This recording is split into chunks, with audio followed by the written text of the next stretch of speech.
Hey everybody, Scoutcrafter here again. TGIF, thank God it's Friday, and it's Black Friday, day after Thanksgiving. Hope you had a nice day, nice holiday with the family. Hope everybody's on talking terms still after a little discussion of politics at the family dinner. But everything's going well. We got a nice project planned for you today. We have the Billings number 97 wrench I picked up at Elephant's Trunk for $8. Great little wrench. We're going to get to that in a second. But, when I was at Thanksgiving dinner, I noticed that there was my girlfriend had a candle that was LED. Check out this candle, the LED, how far they've come. I swore that it was real from, 10 feet away. It looks so real. It even has a flicker to it, but that's LED. Isn't that amazing what the technology, what they're coming and being able to do with that? So I thought that was interesting. I want to share that. But let's get started right away. We're going to have a short video because I know you're busy. So let's get started with this this wrench right away. Okay, next up, we have this nice Billings number 97 bicycle wrench. And you don't see too many of this stuff. It's not a rare wrench by any means.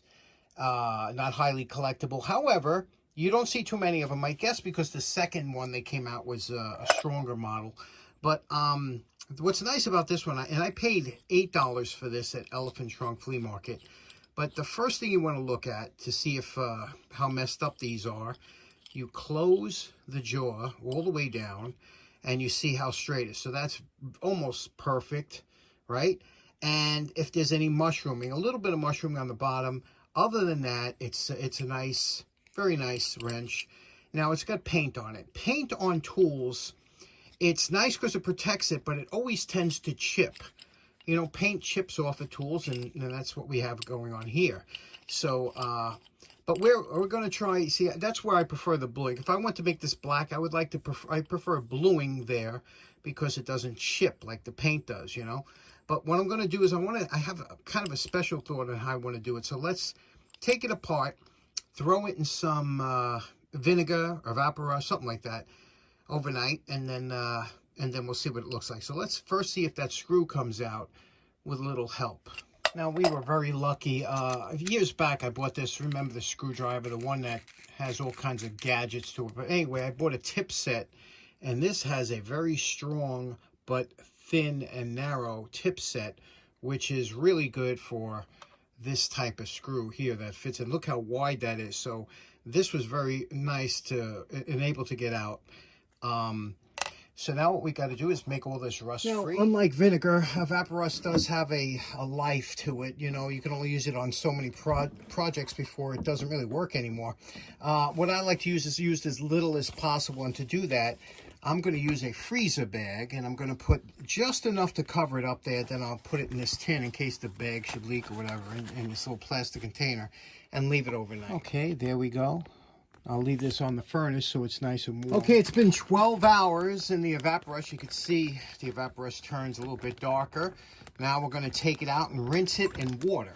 Okay, this is just rinsed with water. Now what we're going to do is take it over to the wire brush. And the reason we went with the evaporust, I want to make sure there was no writing on here whatsoever before we took it to any kind of abrasive. So let's take it to the wire brush. Here's our post-wire brush evaluation. Some interesting observations here. Billings, a lot of times they came out with wrenches in different finishes. Nickel-plated, polished, also painted black, and a lot of times the wrenches that I found that were painted usually had some kind of defect in them, and that's, I guess, why they went with paint. This one here, I believe the defect, you can see here how nice that looks, right? But look on the other side. Now, whatever tooling they did to give this groove, they ran up into the top here. You see that? That's factory. That came up here, ran into the top of that, so they probably threw this into the bin to be painted. Once it's painted, you'd never notice that. But that's interesting, right?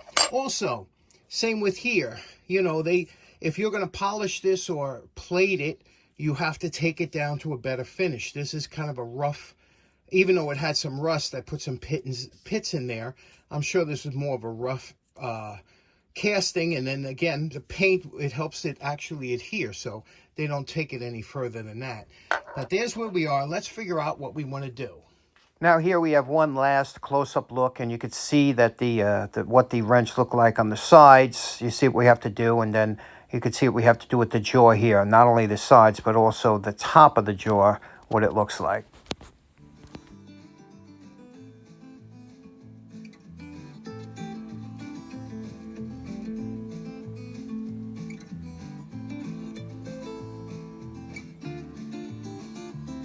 Okay, let's see where we're at now.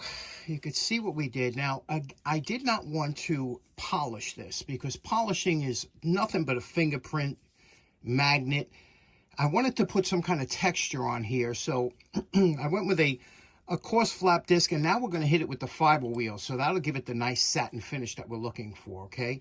You can see we did everything that had the pits in it, got rid of the pits. The only thing we didn't touch, you see that? All the back, everything is done over. Fixed the jaw there that was all mangled up. Here's the issue. You see this little edge here? This little edge that goes in here, you cannot take this down too much. If you take even a thousandth or a couple thousandths of an inch off of there, the wrench will become rattly because now you took away the tolerances between the sleeve and this part. So this you do with the fiber wheel. Okay, you do that, even though, you know, you'd like to get a better finish, we'll do that with the fiber wheel. And then I wanted to put some bluing in here, just the inside, and then we're coming along nice. So I do the rest of the wrench, give it that satin fit. But you see, this is just with the sanding.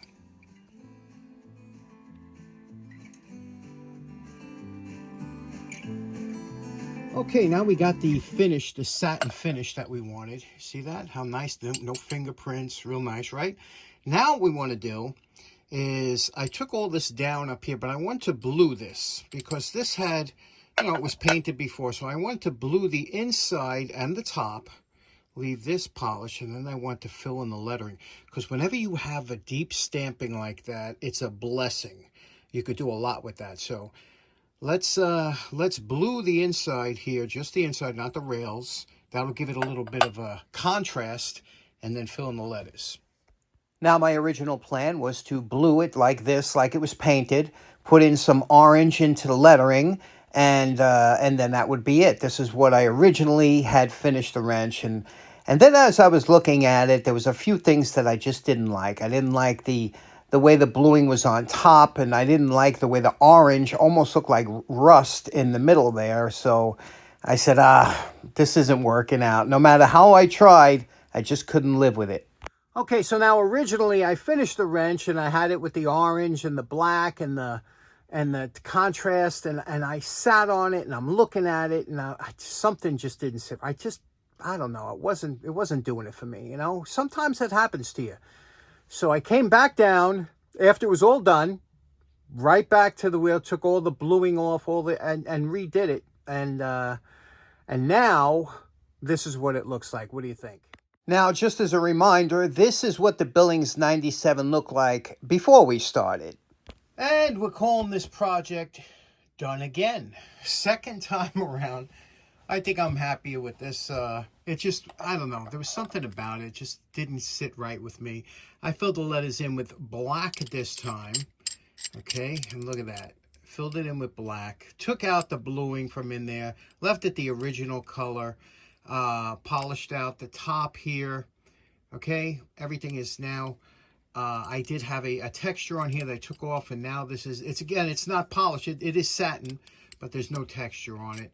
Super smooth again, as always. But it's so funny. Sometimes you'll do something, you'll sit on it, and you'll say, I don't know. If it doesn't sit with you right, you give it some time. Sometimes you have to, but you'll know right away. If you like the way a wrench came out, or a tool, or something you did, you'll know instantly. Sometimes it does, sometimes it doesn't, whatever the case. Now, this one should be good. What do you think now? Okay, so in closing, sometimes it happens. It happened to me, not a lot, but it happens. You know, you do something and you're not happy with the color, and you could do two things. You could live with it. You know, you could try and forget about it, but sometimes you're better off. It gnaws at you after a while. You have to get it the way you feel comfortable with it, and go down there and do it upright. So Anyway, hope you enjoyed today's episode, and I hope you have a great weekend. We'll see you again on Monday. Take care now. Bye-bye.